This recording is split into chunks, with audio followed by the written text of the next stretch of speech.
Momento do Discipulado.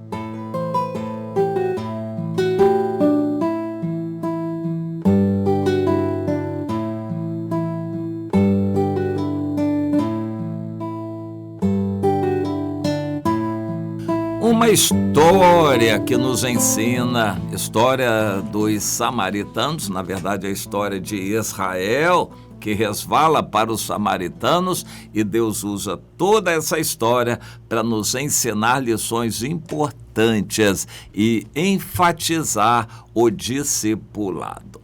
Eu tenho sempre lembrado que o discipulado é um relacionamento como de pai com filho. Nem todos os pais educam seus filhos. Há pais que largam seus filhos, dão comida, casa e comida e só. Eles não têm um contato pessoal, não conversam, não ensinam, não disciplinam o filho. O filho vai crescendo de qualquer jeito. No Evangelho, o Senhor manda discipular cada pessoa que vem a nós, que o Senhor nos traz, não deixando essas pessoas à solta dentro da igreja. E é o que normalmente acontece. A pessoa crê, toma decisão, se batiza e se solta essa pessoa dentro da igreja. Não é isto que Jesus nos ensinou. Cada pessoa é diferente e necessita de uma atenção particular, como todo filho precisa de pai. E a gente vai ensinar o novo convertido, o novo discípulo, mesmo que ele já tenha sido crente velho, se afastou, mas quando volta tem que começar tudo de novo, tem que ser discipulado e até vai dar um pouquinho mais de trabalho, mas também precisa ser discipulado com atenção especial. O número de pessoas pode ser grande, mas cada pessoa precisa de atenção individual. A igreja não é um amontoado de crentes. Em muitos lugares é, infelizmente. Mas não é para ser um amontoado de crentes, um ajuntamento religioso para entretenimento espiritual. A igreja é para ser uma família edificada. A palavra edificação é colocar cada coisa no seu lugar. Cada tijolo, cada pedra, cada colher de massa, cada coisa precisa ser colocada no seu lugar. Isso é edificação. E a edificação exige que cada peça seja colocada com jeito no seu lugar. Cada pessoa precisa de atenção para que também ela possa dar a sua colaboração. Bem, em 2 Reis 17 é um capítulo muito duro da Bíblia e me dói muito toda vez que eu leio esse capítulo. Deus narra didaticamente as causas do cativeiro. Na verdade, não era só o cativeiro, as causas da derrocada do país de Israel, a destruição de Israel, a destruição de todas as cidades de Israel, a matança da maior parte da população de Israel. É duro isso, a maior parte daquele povo morreu e os poucos que sobraram foram levados para o cativeiro. Os de Israel, em Samaria, foram levados para serem espalhados pela Assíria, por todas as regiões que faziam parte do Império Assírio.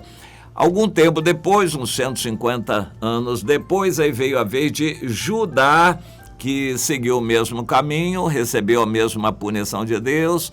A maior parte da população morreu, foi dizimada, ou pela peste, pela espada, pela fome. Eles tiveram suas cidades destruídas, o pouquinho que sobrou foi levado para a Babilônia. a cidade de Jerusalém foi destruída e o templo também. Só sobrou aquele pouquinho que foi levado para a Babilônia, do qual depois Deus veio fazer sair pela genealogia a descendência que deu Jesus. Só por isso eles foram preservados, aquele pouquinho, por causa da fidelidade de Deus e das promessas feitas a Abraão e aos patriarcas e também a Davi.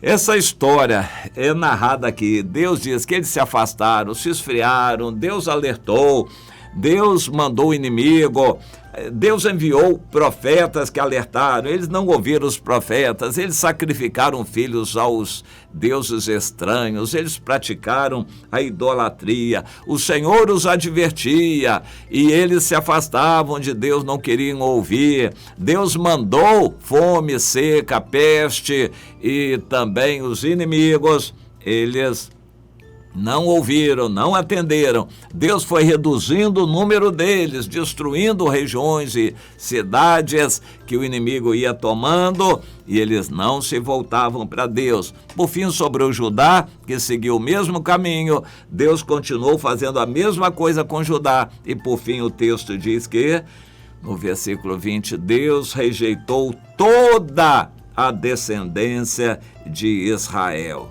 Deus rejeitou toda a descendência de Israel. Essa é uma história triste. No versículo 15 diz que eles rejeitaram conscientemente os estatutos de Deus e a aliança que Deus fizera com seus pais, os antepassados, como também ignoraram as advertências com que Deus protestara contra eles. Eles seguiram os ídolos e se tornaram vãos, e seguiram as nações que estavam em derredor deles. Seguiram as nações que estavam em derredor deles. Aqui está o caminho. Por que crente se esfria na fé? Porque ele ama o mundo e segue o mundo, e não o caminho de Deus. Por que crentes não seguem o caminho de Deus? Porque falta um discipulador, alguém que cuide ensinando e mostrando o caminho.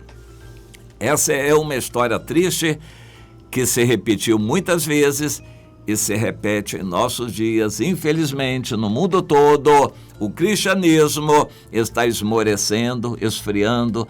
É a época da igreja de Laodiceia, que tem nome de que vive, mas, na verdade, está morta, está morna espiritualmente.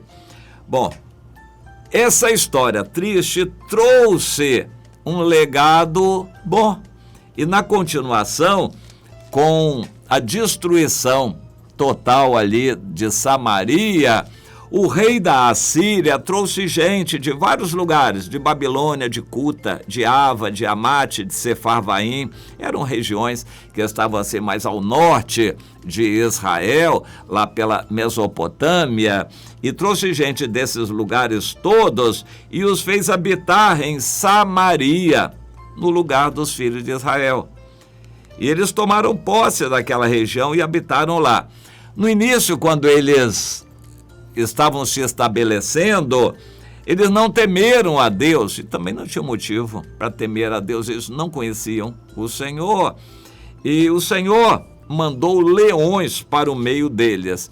A gente conhece praga de mosquito, praga de um monte de bichos aí, de vírus disso e daquilo. Agora, praga de leões, a única vez que eu ouvi falar foi na Bíblia. Imagine, um leão já faz um estrago. Eu tenho experimentado lá na região de Friburgo o que os ambientalistas estão fazendo. Eles trouxeram algumas onças e soltaram no meio do mato. As onças estão por lá.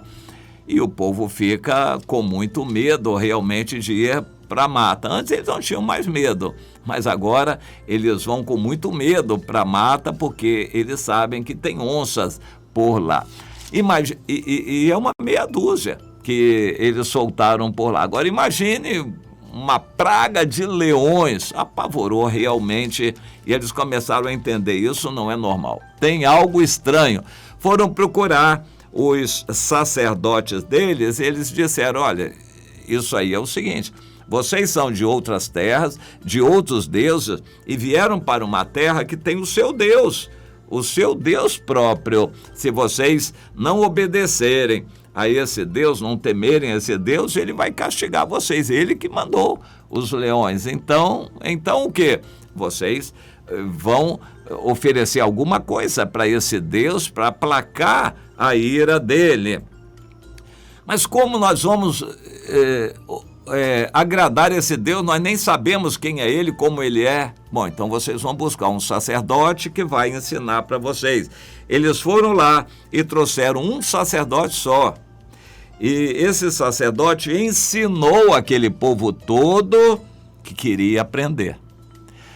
Eles queriam ficar livres dos leões, então queriam aprender um pouco das leis de Deus. E esse sacerdote foi lá e ensinou para eles que queriam aprender, e então eles se apaziguaram ali. Os leões também foram embora. Olha que coisa interessante, bastou um sacerdote para discipular uma população inteira que queria aprender. É bom a gente dar água para quem tem sede, dar comida para uma criança que quer comer, a gente dar o alimento espiritual para alguém que quer receber. Mas como saber? Então você tem que oferecer para todos. Aquele que quiser vai receber, vai procurar você. O discipulado é assim, só se pode discipular quem quer, não dá para discipular quem não quer.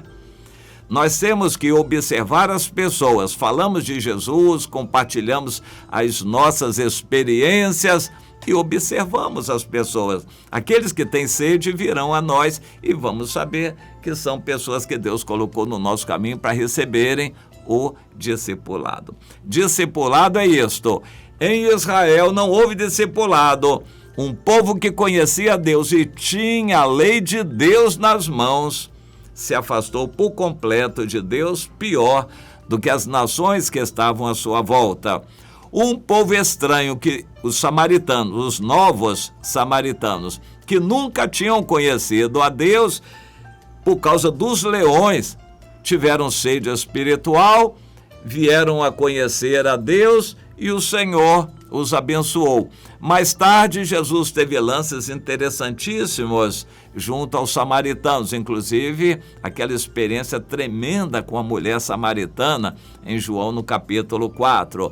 Depois, o Filipe evangelista veio e o verdadeiro avivamento tomou conta de Samaria, os novos samaritanos. E Jesus deu uma ordem que o evangelho fosse pregado primeiro em toda a Judéia, mas logo a seguir em Samaria. Os samaritanos galgaram uma posição privilegiada diante de Deus.